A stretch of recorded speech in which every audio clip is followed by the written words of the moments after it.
राज्यपालांच्या अभिभाषणावर महाराष्ट्राच्या मुख्यमंत्र्यांनी जे उत्तर दिलं ते उत्तर पाहता महाराष्ट्रामध्ये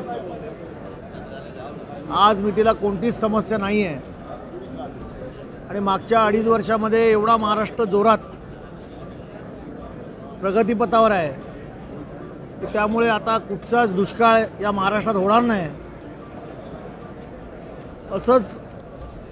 त्यांच्या भाषणातून जाणवत होतं। आज तुम्ही बघत असाल की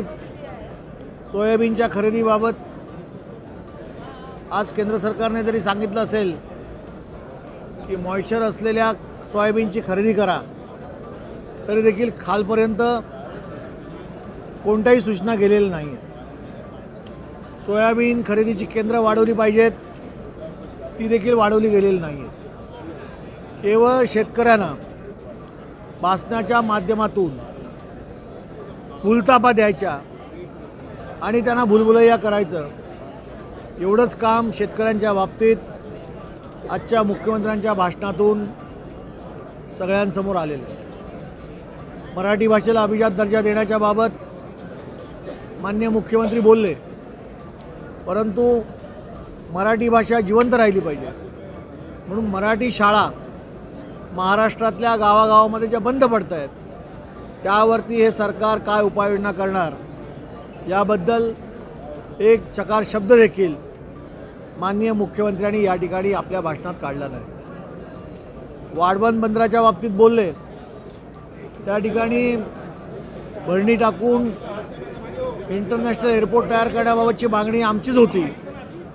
त्यामुळे भविष्यात ते होईल असं देखील ते म्हणाले असले तरी देखील